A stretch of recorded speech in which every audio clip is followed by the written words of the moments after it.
So this is a funny story. I stumbled on Jack entirely by accident because I was out here to shoot pictures for a real estate deal, and it just happened to meet him at his house.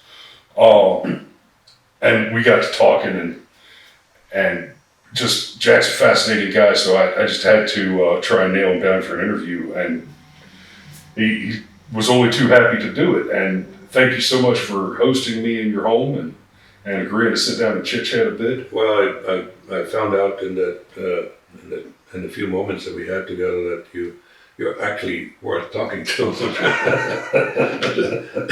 I appreciate that. Because I've had a lot of interviews, and some of them were on TV with where the interviewer, or mostly ladies, but also male, were not up to par with regard to intellect.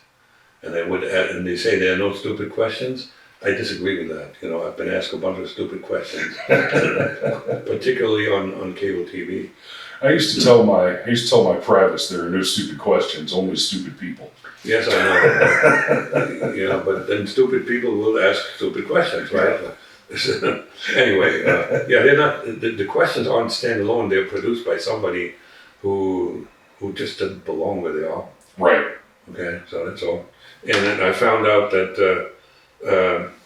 the journalists that we have today, the majority of them are lazy. They don't do research. They ask stuff that they could find out themselves. And so at that point, the discussion starts at a higher level. I have to go way down, particularly when it came to the Russia and Ukraine. Even our politicians are woefully ignorant as to what's going on there. We on the Brushfire Mind Show, we've talked about the Russia-Ukraine situation many times, and there's a lot to talk about there. And at the kind of lowest level for the common consumer and the kind of low information American voter, I think the most important thing for them to understand is there are no good guys in this situation. You're right. There aren't. Biden's a bad guy. Putin's a bad guy. And Volodymyr Zelensky is also a bad guy. Sure, no, but what he's got going for him, he's a brave bad guy. He's not a coward. He didn't run, okay? But, he's an actor. He's playing the role of his life. I would actually push back. I would say he's playing brave because he thinks he's got America in his corner, and for now he does. Yeah, but he is a target on him. So he's got a much better bulletproof vest and a much bigger gun than he would normally have. Well, and that's kind of what started the problem to begin with, is him fence sitting on the issue of actually signing up and paying his dues to the UN rather than making any other commitment. And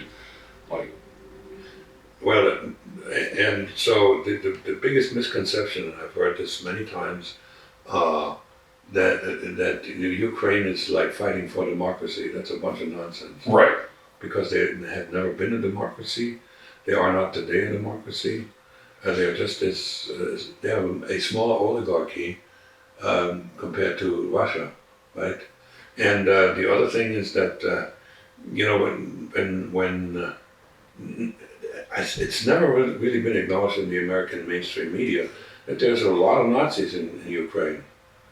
And there's a history of Nazis coming out of Ukraine. And just 2 years ago, the Ukrainian government, now that was not under Zelensky, but it doesn't matter, it was the Ukrainian government that issued commemorative stamps on the occasion of the 100th birthday of Stepan Bandera, the biggest Nazi there ever was in Ukraine.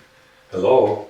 And so that gives Putin at least, a real good reason to explain that he's fighting the Nazis.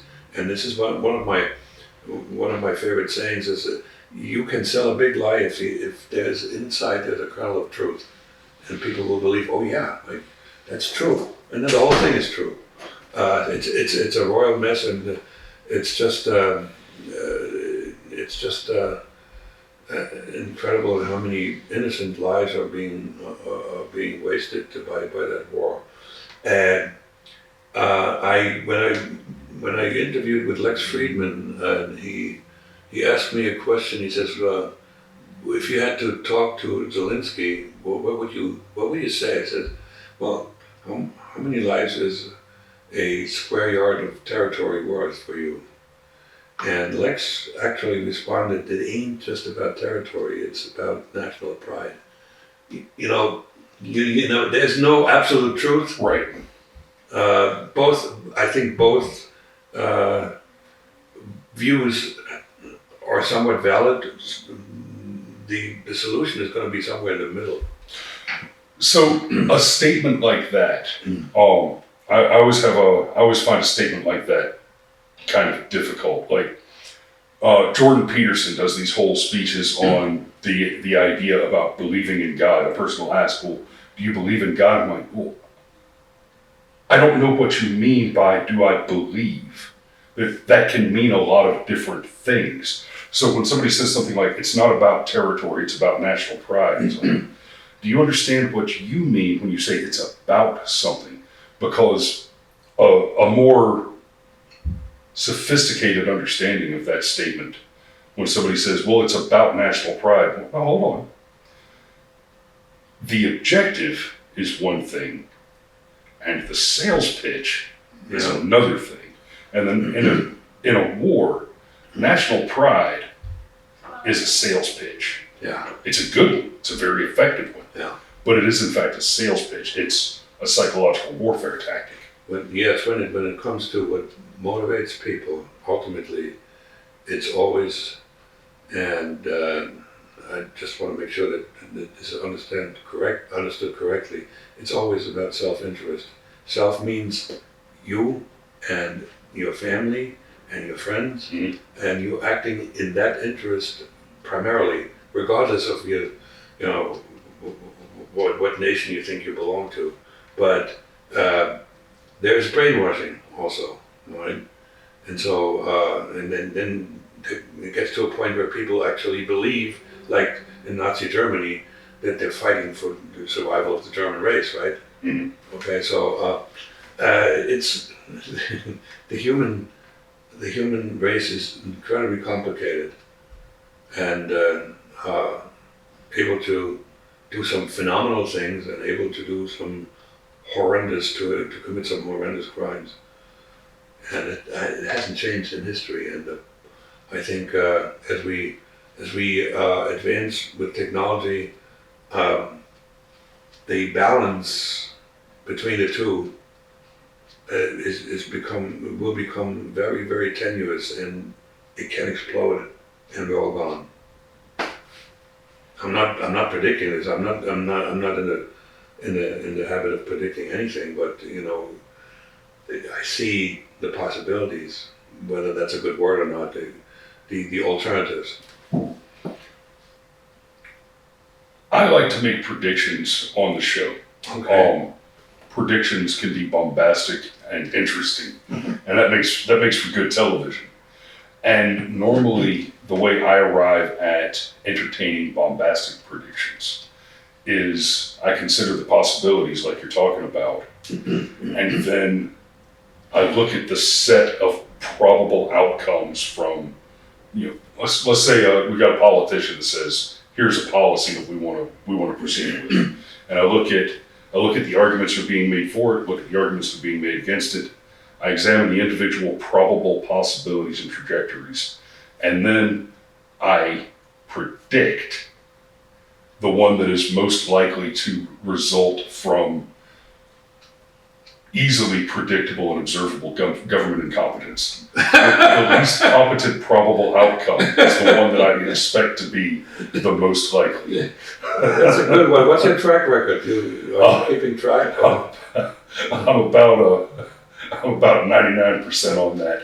Wow. Usually when I'm wrong, I'm only wrong to a degree. Like Obamacare, we made specific predictions on the show about how that was going to go, and the only thing we got wrong is it turned out way worse than we thought it would.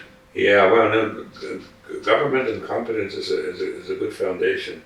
And it's not just government, it's large organizations. Mhm. The larger they get, the more incompetent they get, the more ballast they have, the more politics becomes important rather than what you really want to do. I work for 1, 2, 3 really large companies. Oh my God, so much waste. It's amazing, and the incompetence very often became more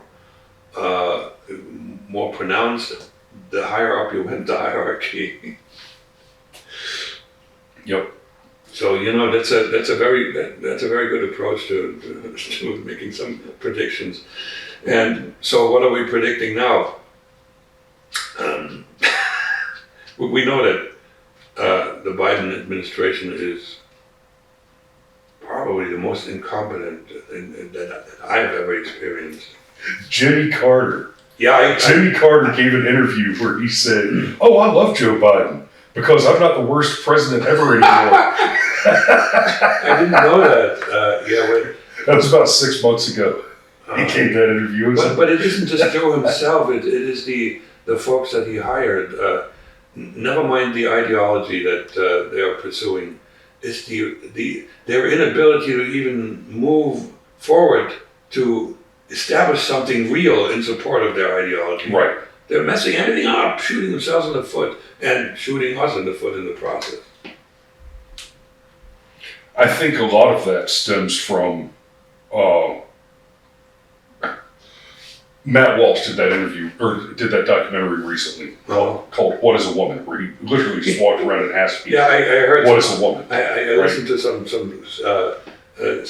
clips of that, yes. And what we find in that documentary holds true for like every part of that bizarre ideology that you're talking about that the Biden administration is built on.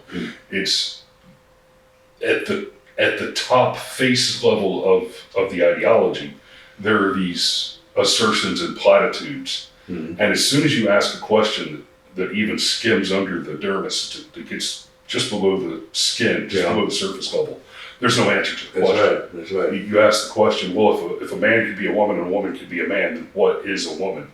And then all you get is this kind of ethereal, ephemeral, metaphysical nonsense. They live in a fantasy world, and if you deny reality, eventually reality will come and bite you on the bottom. Now we have a judge on the Supreme Court who thought she was not qualified to define what a woman is because she didn't have a degree in biology, and she will be asked to make that definition in the law. Yeah. Yep. It's alarming. It's absolutely bizarre, and it's so far from any logical, real thinking. And who would I spoke with yesterday with a friend of mine, and he said something that I think is pretty much true. We as a nation have forgotten how to think. Most of us, at least. We feel. Right. I wrote an essay about 2 years ago, which I'm very proud of. It's called Welcome to the Age of Unreason. And I'm laying out, I'm making a few arguments how we got here and what it is like. We are a nation with a majority of people are narcissists. The most obvious description of the narcissist is that you see when on my newsfeed as these influencers or celebrities, they all have a picture taken while they're taking a picture of themselves. Where did that come from? It's all about me, right? Yep. And there was when I was in college, it was in the mid '80s. I took a psychology course, and I actually took a course that was advanced. I just skipped it. Otherwise, most people in there were studying for a master's, and we used I forgot the first name, Lash's book, The Culture of Narcissism. And he was so right on the money. What he was talking about is now reality. I know the one you're talking about, and there was a French philosopher in the late 1800s. I can't remember the name now, but he wrote about the state of politics before, we didn't have we hadn't even gone to electricity yet, right? And this philosopher was writing about a future of the political reality where policy would be irrelevant. All political decisions would be based entirely on personality, and it, kind of a precursor to the same one you're talking about. Yeah. And the fact that at some level humans have understood that would be the case for Kierkegaard even wrote about the concept of the crowd and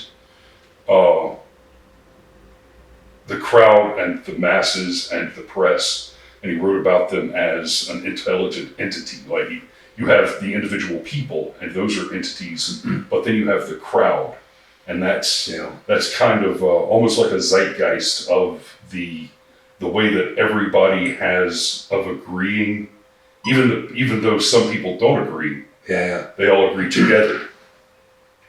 I've always been... This is stopping recording, which means it's come to the end of the 15-minute mark. Oh.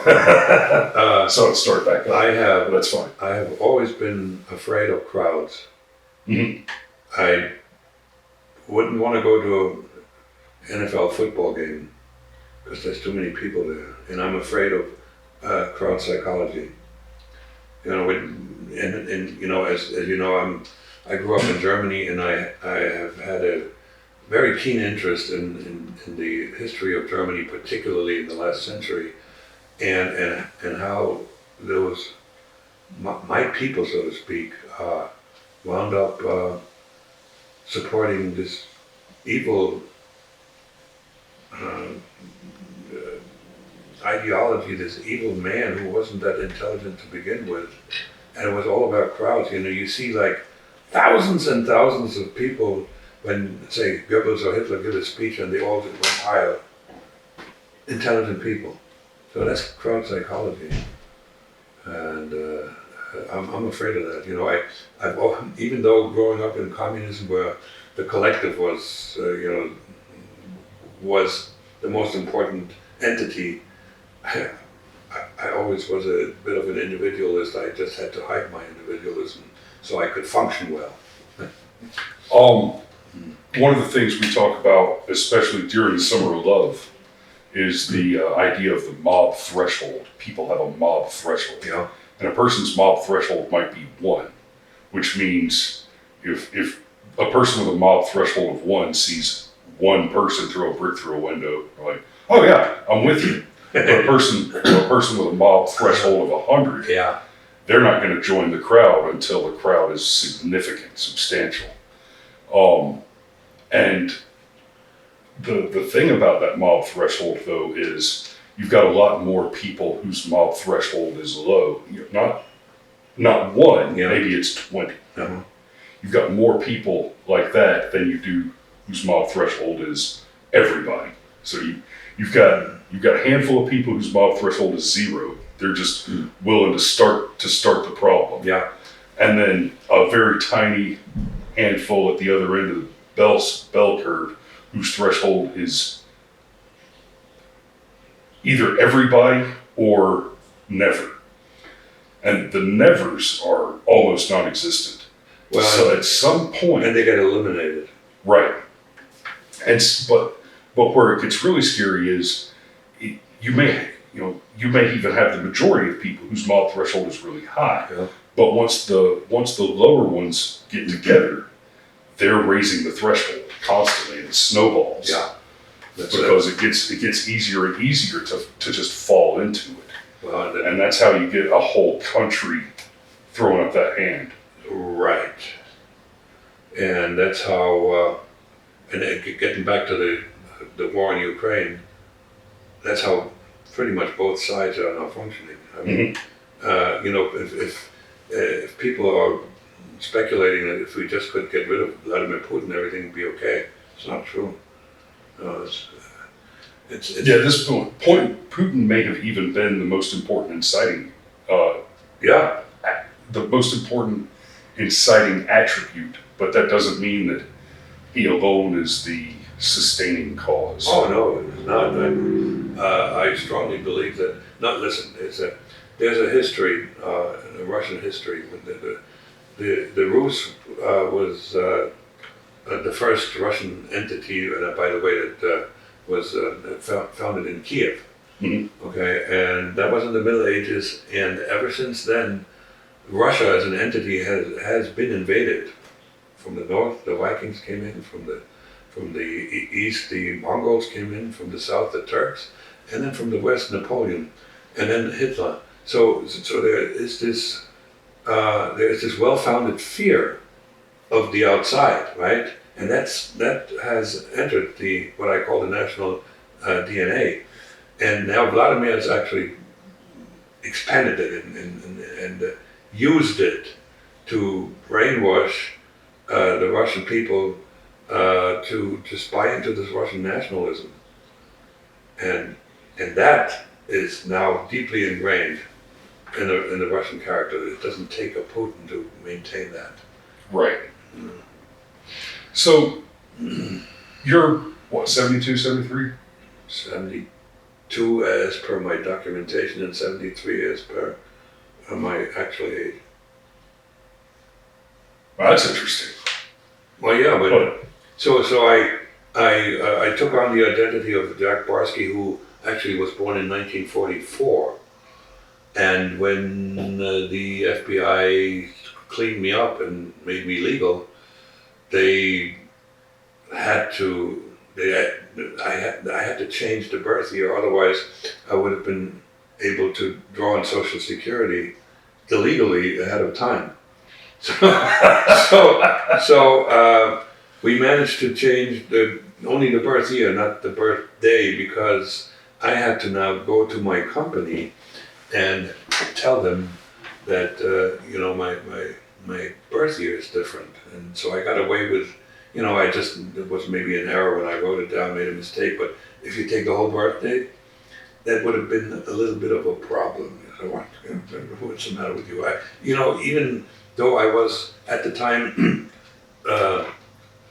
under the protection of the FBI, but I could have been fired for giving false information when being hired. So that's how I wound up with November 13, 1949, when in fact my birth date is May 18th, 1949.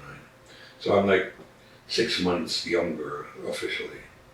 But I feel probably 10 years younger. Okay, so let's talk about that a little bit. Because I mean, you're German. Well, no, originally. Ethnically, I am half German, a quarter Czech, and a quarter Polish. Okay. As per my genetic makeup. That makes me happy that I'm not 100% German, because I really do not like anymore the German character, the average German character. Mm. It's harsh, aggressive, and rather obedient to authority. And none of these things I like. And the aggressiveness and the harshness I had to, over time, get rid of, because it brought that with me. But yeah, German, and by upbringing, of course, there's the discipline and discipline primarily, and hard work. That's what I learned as a child. So, okay, so I was in the Army, and I did intelligence. I was involved in clandestine services stuff and all that. But what you did is, and the average citizen, the average person that's never worked around any of that stuff, they tend to think of the word intelligence or analyst, stuff like that, as being synonymous with the word spy. But it's not the same thing at all. No. Certainly what I was active duty quite, pretty recently, and still have to be pretty careful about anything I say there. But basically, I was a linguist. I did analysis. What That type of language? stuff. What language? I speak pretty good Korean. Really? Y puedo hablar en español como estoy de México. How? It's probably more correct to say como estoy de la España, because my Spanish education was a more formal Spanish, but I picked up a lot more Spanish doing construction work when I was Castilian. a kid. Huh? Mm-hmm. Yeah, I'm self-taught passive Spanish. And the other day, I was approached on LinkedIn by a lady who wrote perfect English, but her background was all Spanish. So I told her that at one point I studied Spanish because I wanted to. It had something to do with a lady that I wanted to impress. But anyway, I got to a point, and this is how I bragged about it. I was able to read Cien Años de Soledad. Mm-hmm. And that's a difficult book to read. So and that was like 40 years ago. Yeah, 40 years ago. And I stopped doing Spanish pretty soon after I got to the point where I was able to read novels. And this lady sent me back this much in Spanish, and I was surprised how much I still understood. Long-term memory is something. It is. Something amazing.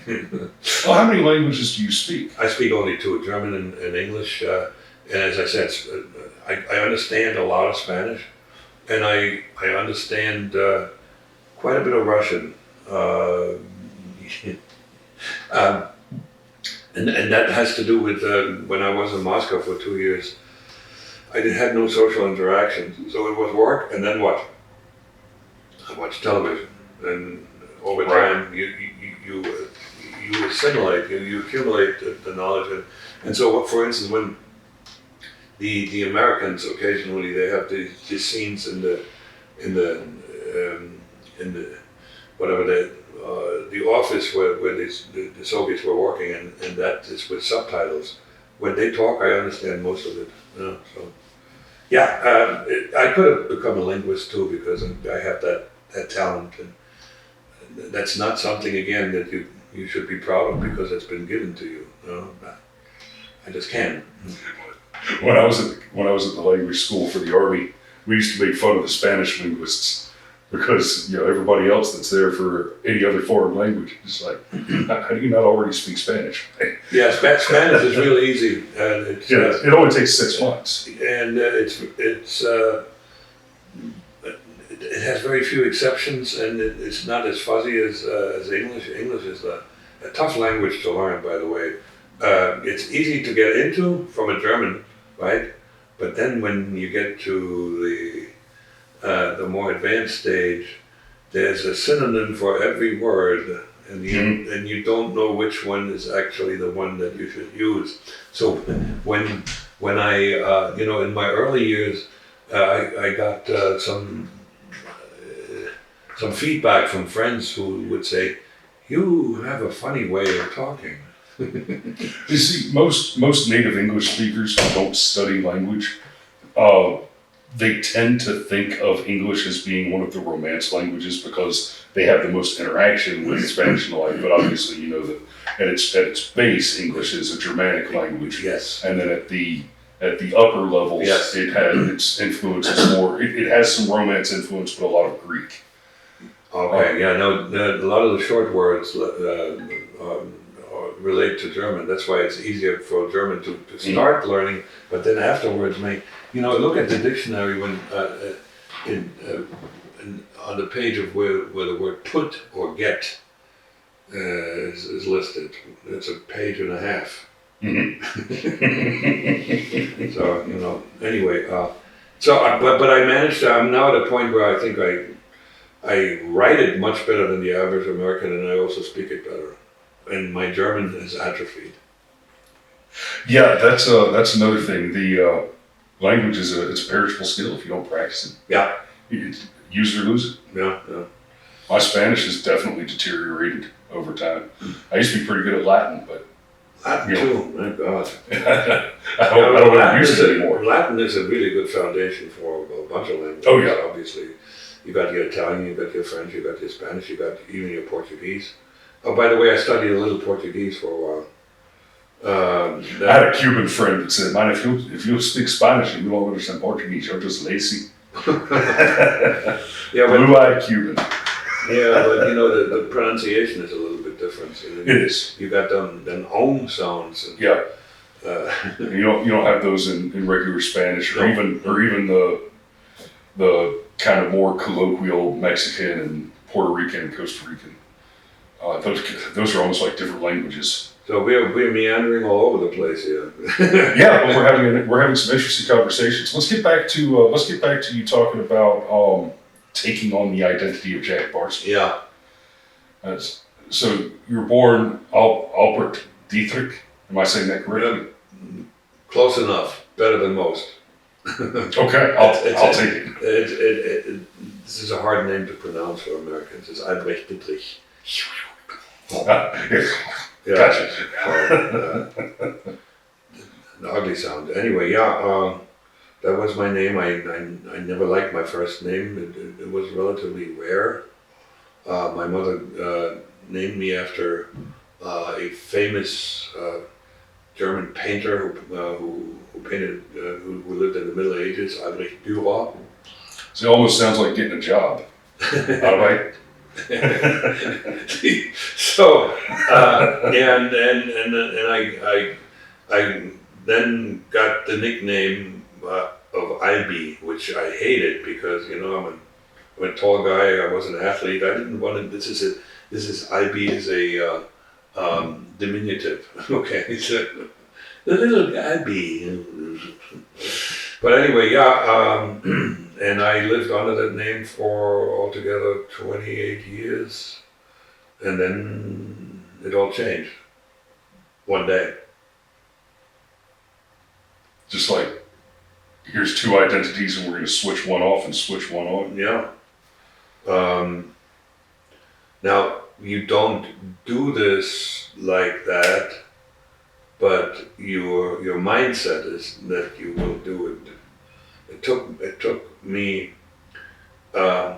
just about 6 years to be really comfortable with the Jack Barsky name and identity as an American, because I came over here speaking the language very well and having decent knowledge of America, but I wasn't an American, so I had to be very, very careful because I was pretending to have been born here.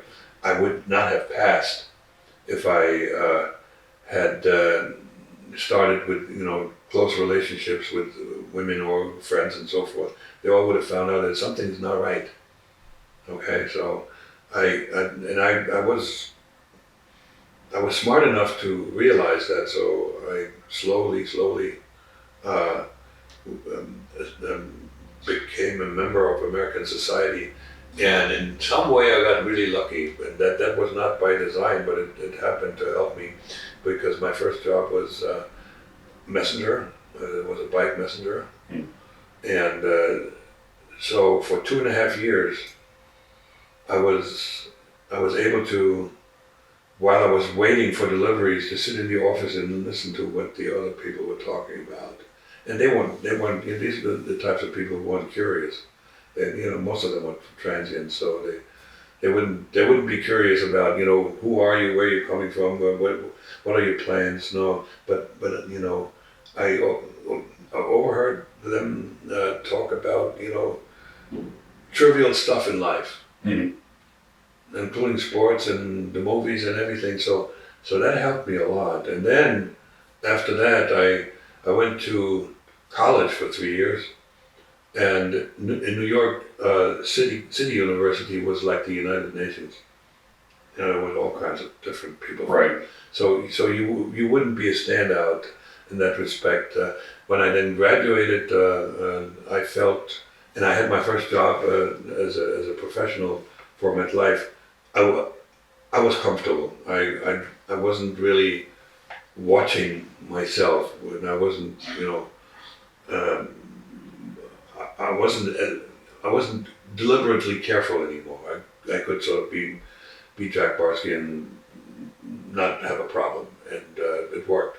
But it took a long time, all right? And after that, when it took even more time to really become an American, which I'm now. Mm. That's so when I'm telling people I am legally, intellectually, and emotionally an American, and there's nothing much German left in me. I mean, there's the German roots, but with regard to my being, my thinking, my feeling, and all this, I'm American, right? So I say we when I talk about the past when there were Germans and Americans involved. I say we, us as a nation. So. Right. How long have you? I'm do this camera for a minute. How long have you felt that way? How long have you considered yourself to be fully and entirely an American? Well, I give you the process. When I resigned from the KGB, which was 10 years after I came here, When was that? That was in 1988. I had stopped becoming anti-American.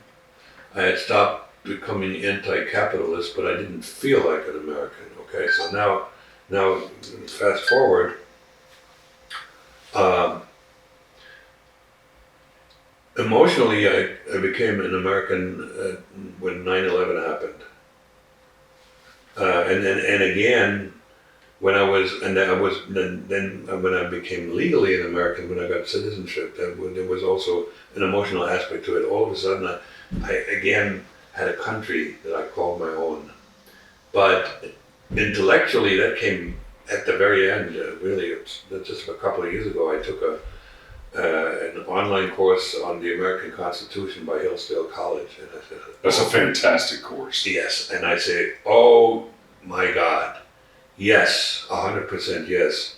And interestingly enough, a week ago I gave a talk at in St. George, Utah, to a group that called themselves Defenders of the Constitution, and when I mentioned Hillsdale College, there was spontaneous applause. Yep. It's a great organization.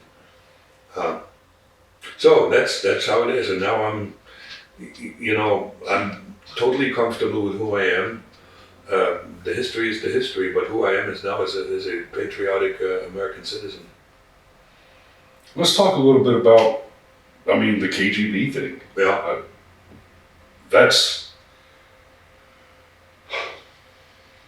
You've done lots of interviews. I don't think you've done interviews with any. I'm a little different because I have that somewhat similar background.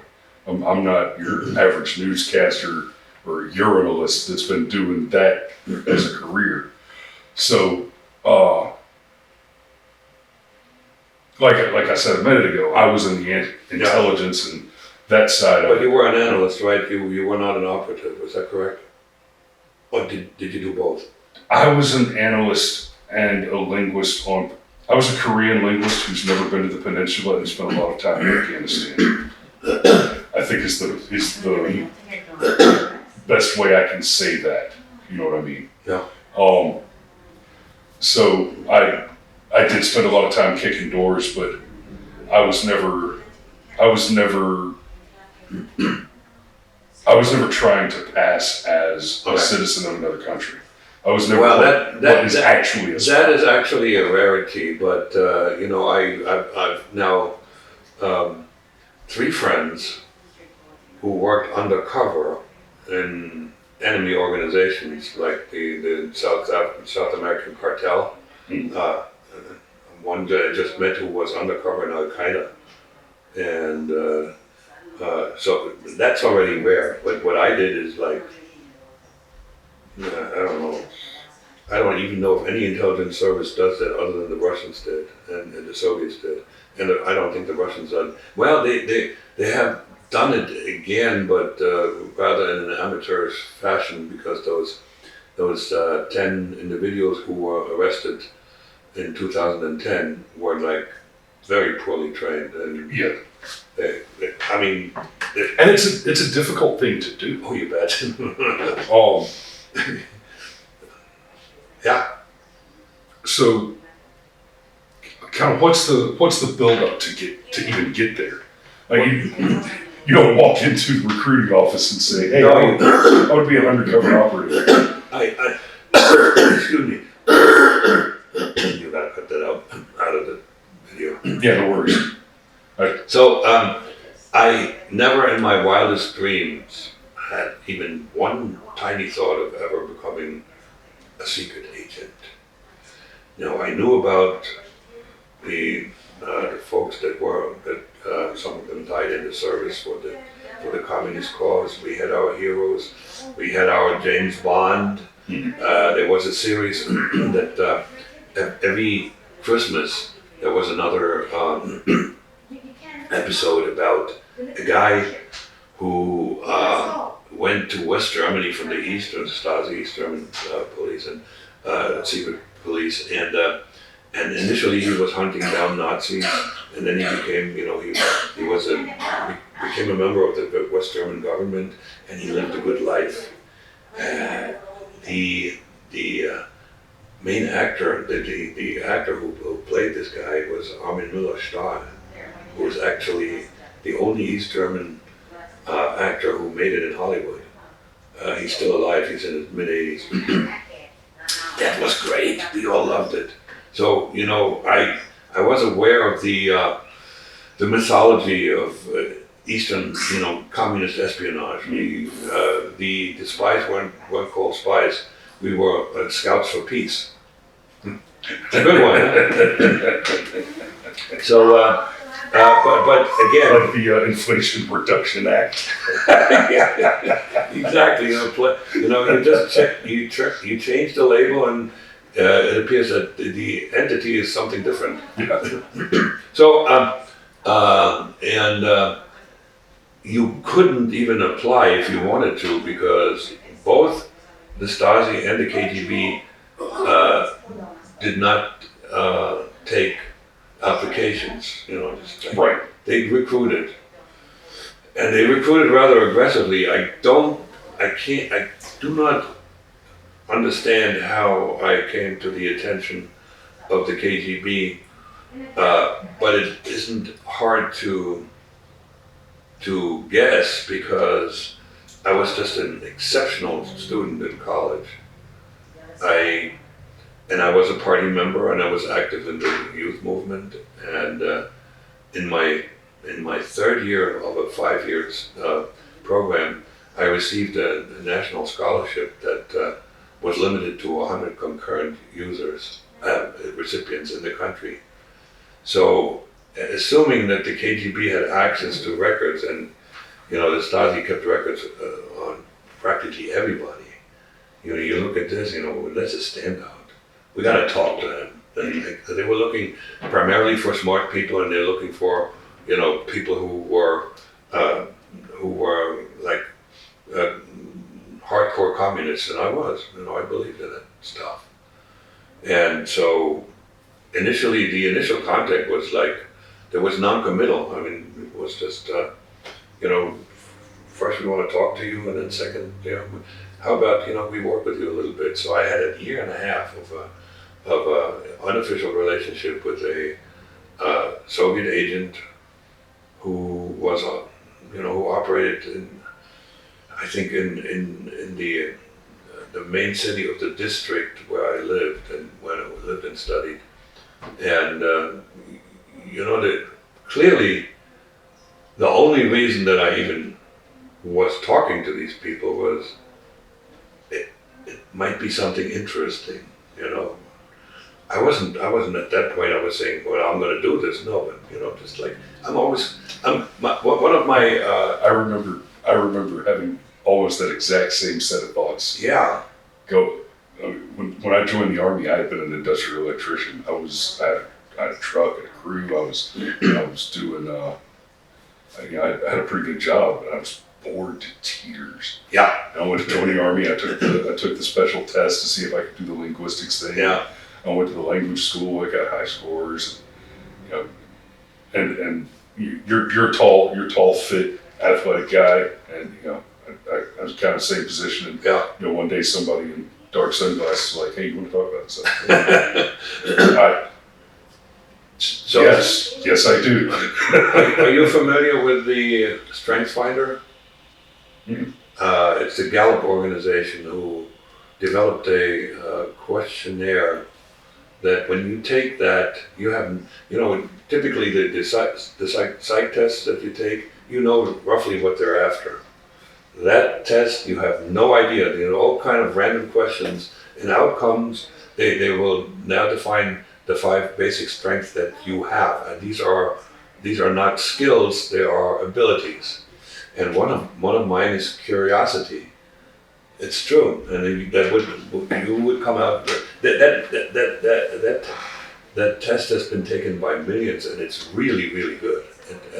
It's amazingly accurate. I'll have to check that out. I used it when I inherited a team in a rather sizable company that was completely dysfunctional. And I had my direct reports take that test, and then in an offsite session, I asked them, because they were fighting with one another, they hated one another, to guess the other people's strength. Brilliant. Change of mindset. I'm only saying this because, talking about this because curiosity, and I'm still curious. So I was just saying, well, let's see what happens here. All right? And there was no commitment whatsoever.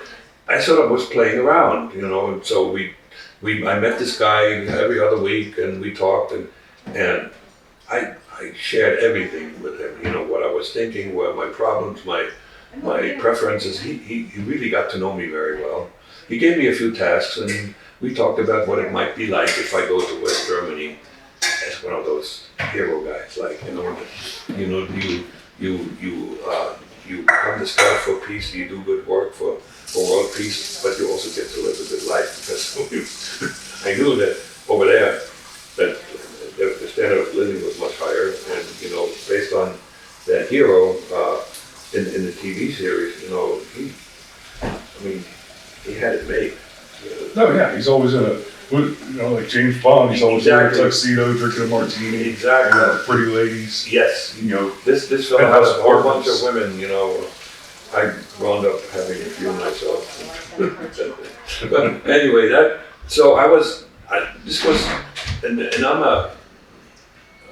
I'm very playful. I don't take myself too seriously, and I haven't taken even up until now, with some exceptions. When it comes to my children, then I get serious. But other than that, about me, so it was just like, so let's see what happens. Well, and so when he decided, and I guarantee you that when every time we met, he went back to his office and wrote a report. Oh yeah. Right. So he then probably made an extract of all of these reports and submitted it to headquarters in Berlin, and they invited me to come to Berlin, and I spent 3 weeks with another guy who I met on a daily basis, and so he confirmed that I was worth being interviewed by the top guy, and so I wasn't prepared for that. I went to Berlin Karlshorst. It was the headquarters of the Soviet Army, and the KGB was there too. Mm. And I was introduced to it was a little guy, but the moment he opened his mouth, there was a lot of psychological strength coming out. That guy was tough. And so after about 10 minutes of small talk, he just threw it at me. So what? Are you in or not? I wasn't prepared for that question. Because I had a phenomenal career ahead of me. I knew this already.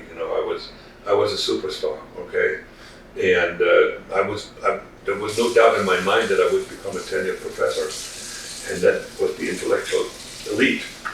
Still is in Europe, so I also was very comfortable in that town. Had become my hometown, and the basketball team had become my family. So I had a lot of emotional connections to that town and my career. What I didn't have, and I think that was crucial, I didn't have a love interest. I didn't have a steady girlfriend. I didn't have a wife. So anyway, when he asked me that question, I just sort of tried to play for time. I said, I'm not really trained. I don't know if I'm ready. He said, don't worry about it. We'll train you. And by the way, we like to work with people who can make decisions quickly and decisively.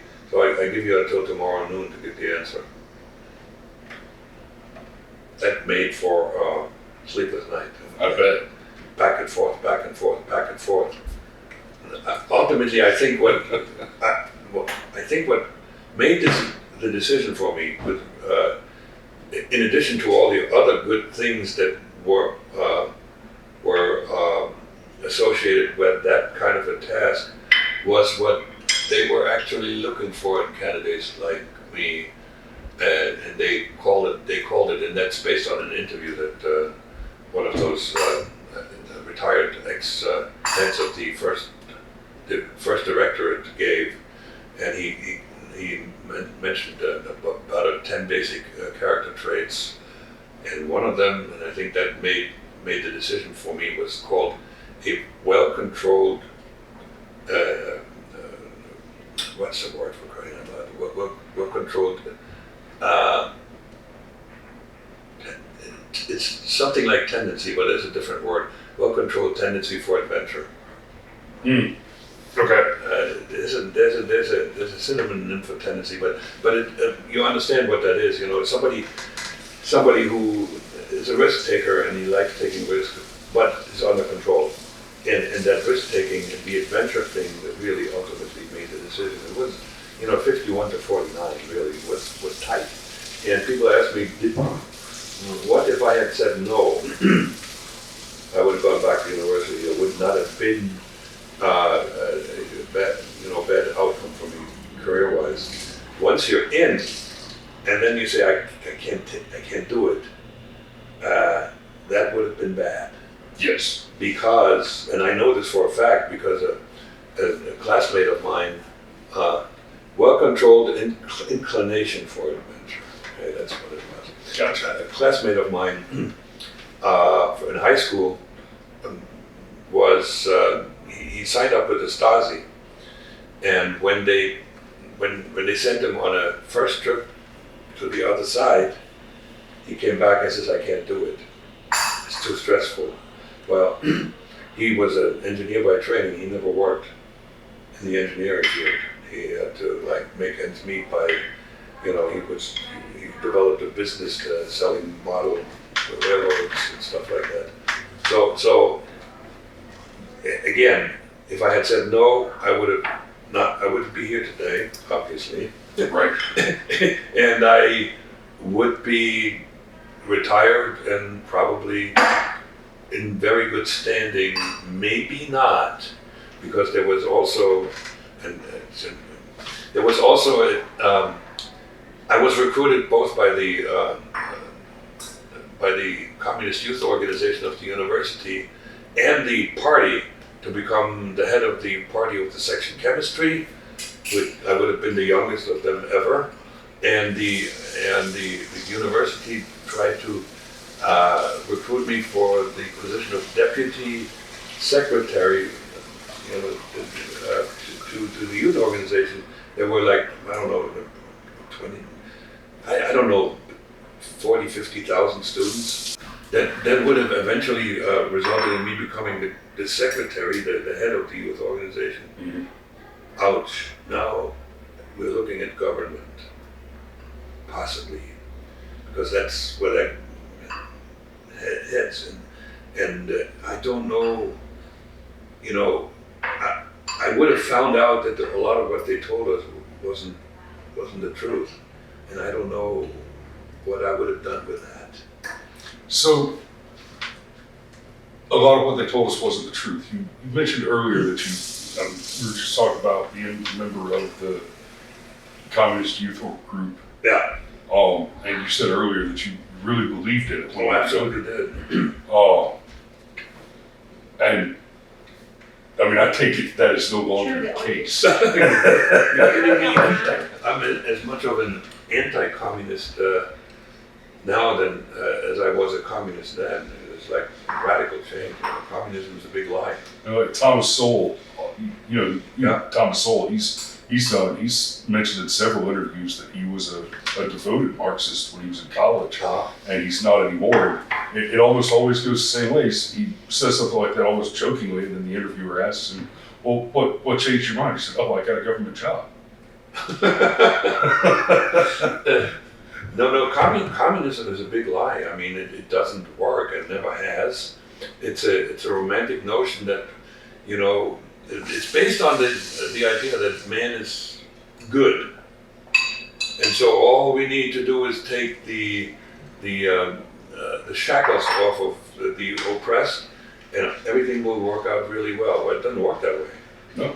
Man is not good, and every attempt to create a socialist country, because let's just be clear, the European countries are not socialist. There are what you call this.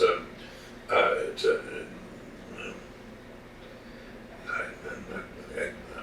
can't find the word now, but they're not socialist by definition, right? So every attempt to build a socialist country or communist country has failed, and they pretty much, if they were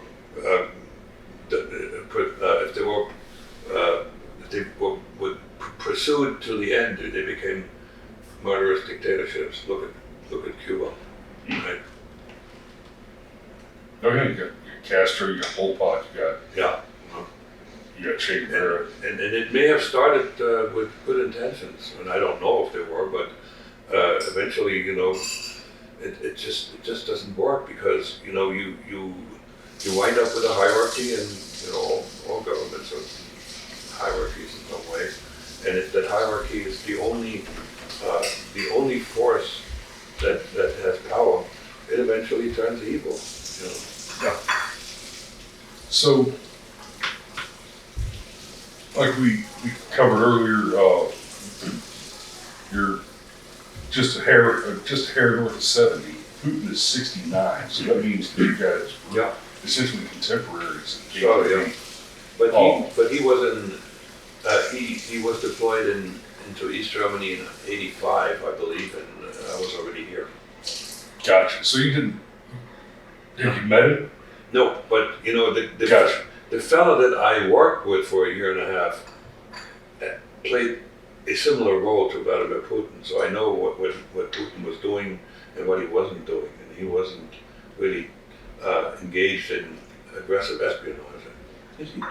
He operated in a friendly country, right? There was liaison work, there was bureaucratic stuff to do, and maybe, and he may have worked with somebody like me and tried to recruit, and maybe he also, because he spoke German really well, maybe he also did some, off and on courier work, going into the West and, working with somebody who was there illegally. But he was not a super spy. He was not one of the top elites, for sure. He doesn't have a decoder ring. No. But he was known to be a really good organizer, and he networked like a maniac. So when the Soviet Union collapsed, he had a really nice network of folks that knew how to come out ahead in the new organization, that became Russia, right? Because they knew, for instance, to some degree, how capitalism functions. They were smart people, and so some of them went into politics and some became oligarchs. And so that network really was what put Putin in the place where he is today. Initially he was working with the mayor of St. Petersburg, Sobchak, and he made a name for himself as like a good organizer. And Russia was a mess under Yeltsin. Yeltsin was totally incompetent, so I don't know who suggested that, but somebody suggested to Yeltsin to bring Putin in as a prime minister to, stabilize the country, and actually he did. And so then he became the successor to Yeltsin, and the rest is history. It's been 22 years, and he has been in power. Arguably the most successful politician in the last century. Yeah, there's a very good argument for that. Yeah. Especially just on the longevity of his. Yeah.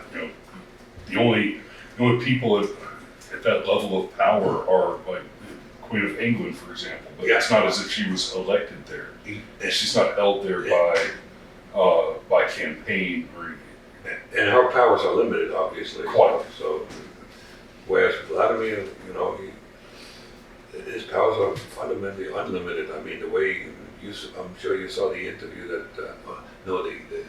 the tape that when he was hammering the head of the SVR and made him like pee in his pants because the head of the SVR is the second espionage organization in Russia, who he should listen to, and he was just like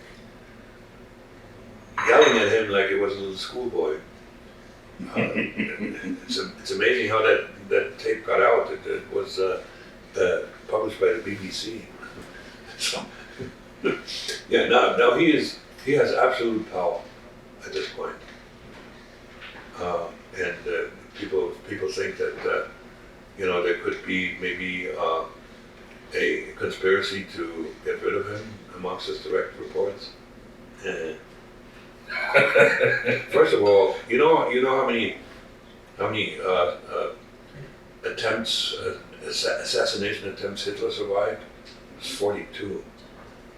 Okay, there were 42 attempts and this kind of a conspiracy is extremely difficult to pull off because the people that report to Vladimir, they have learned not to trust.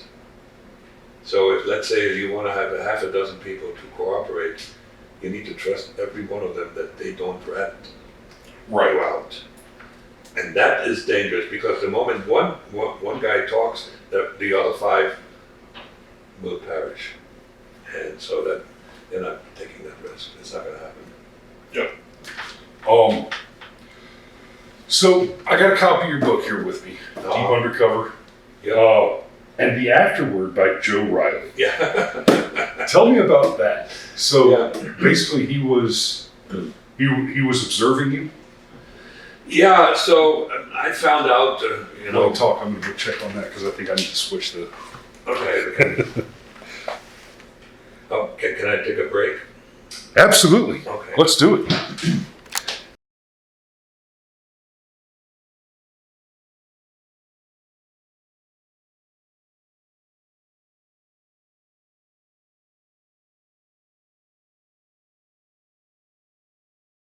I do want to ask a little bit about Well, you Joe talked Riley about Riley, relationship. because that's one of the odd aspects of my life that I became friends with the enemy, and the last sentence in his afterword or whatever you want to call that is one of the greatest compliments I've ever gotten.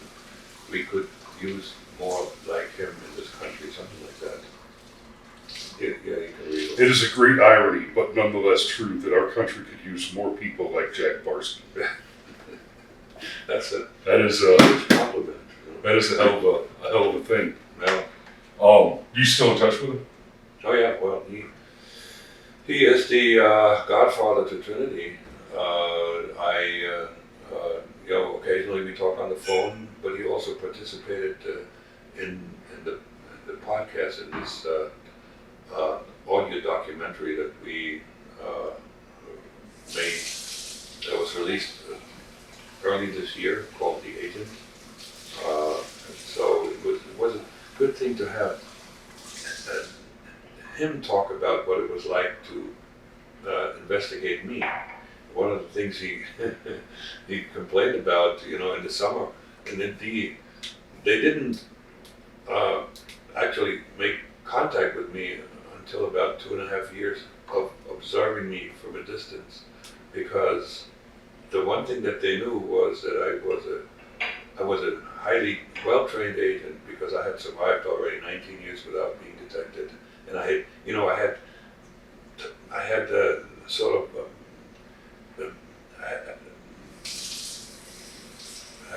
I was fully integrated in American society, so I was good. And if I was still active, there was a good likelihood that I would detect that I'm being investigated. Mm-hmm.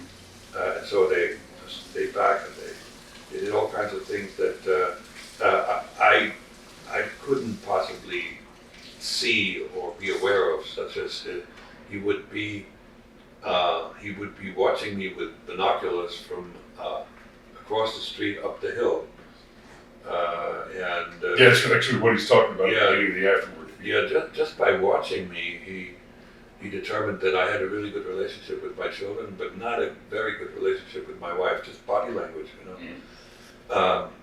And so in the podcast, he was complaining about in the summer, they took my garbage, they dumped it in front of his garage, and he had to go through it. So they replaced it with some phony garbage. So it was a bit smelly because my son was in diapers.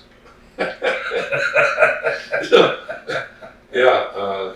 Yep. So what they eventually were able to do when we took a trip to Toronto, where my then wife had a brother, so we were gone for a week, they installed a listening device, a bug, in my kitchen.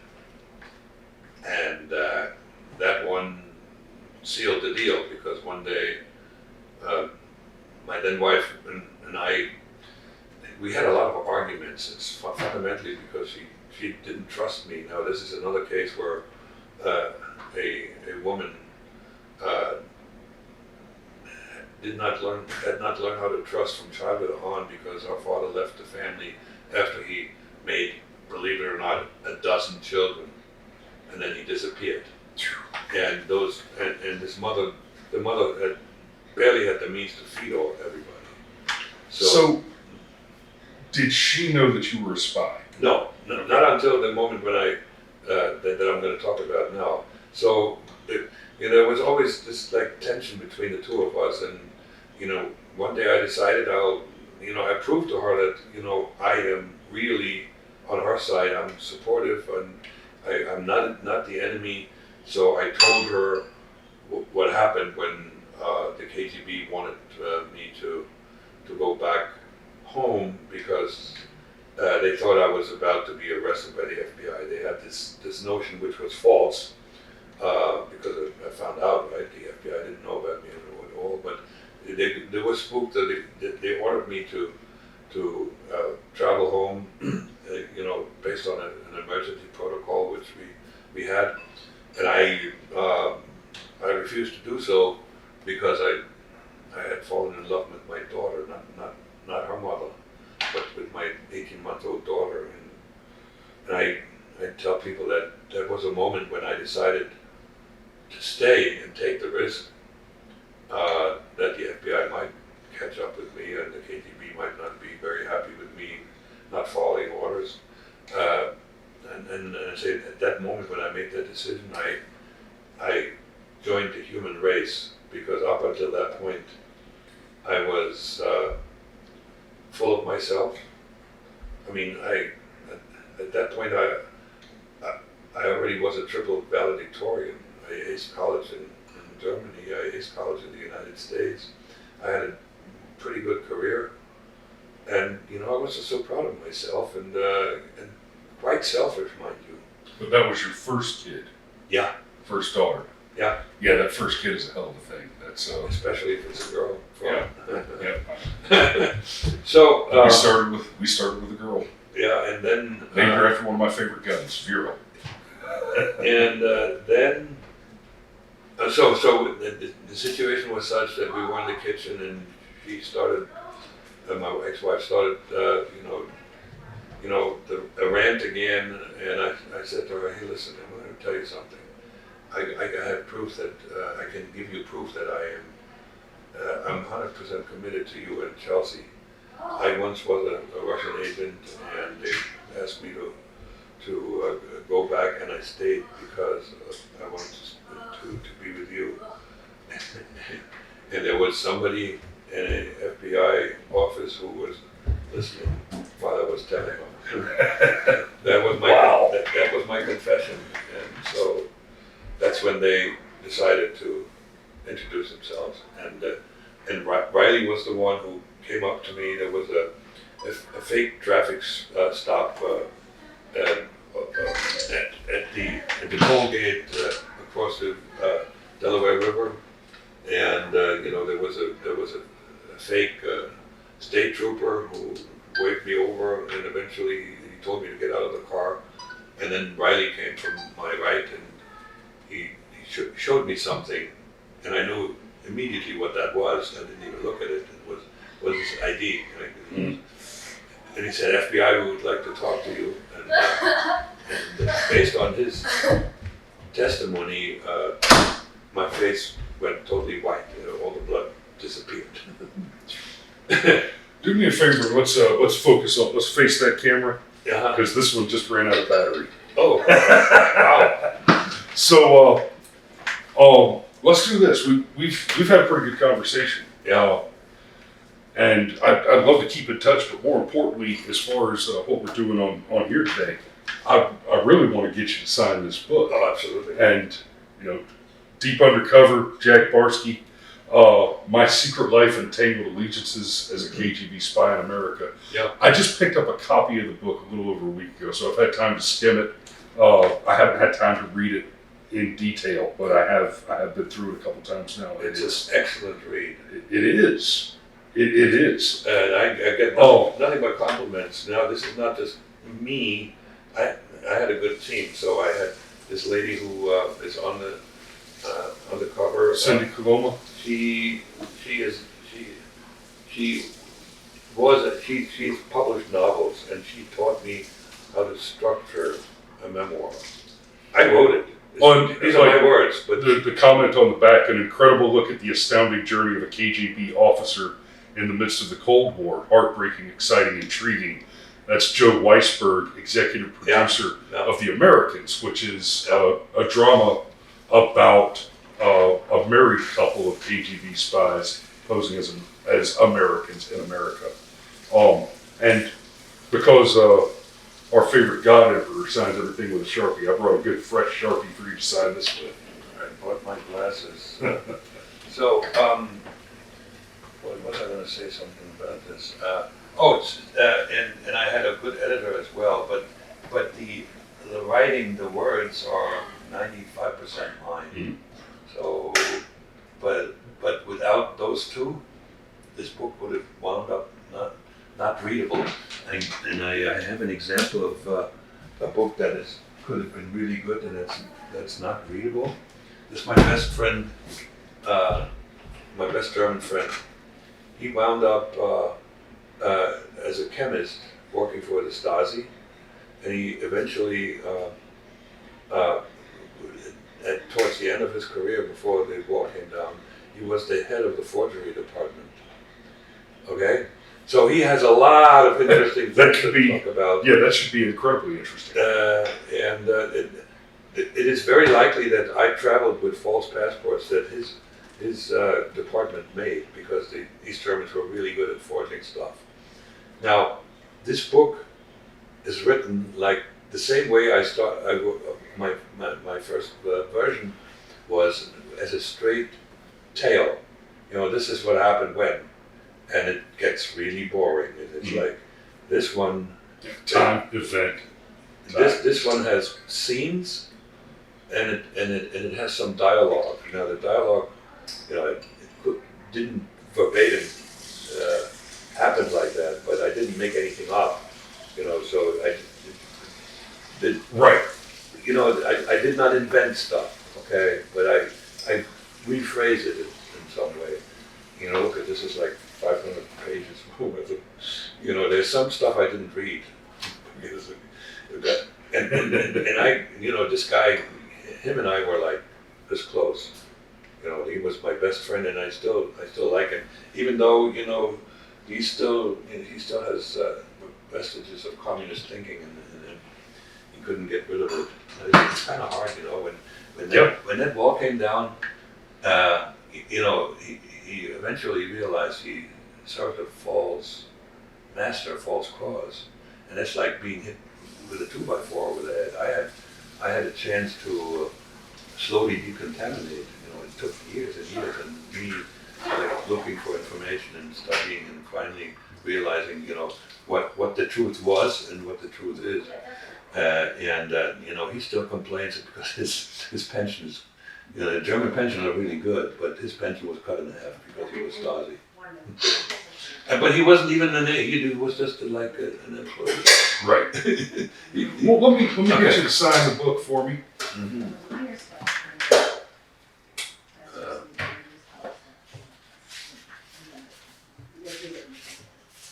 If you want the house, because you know, buy a house like this. So it sounds like the book is always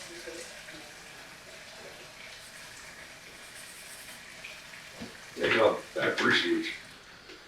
yeah. All right, thanks for buying it. So, are we officially done? We're good. I Okay. appreciate No, you hold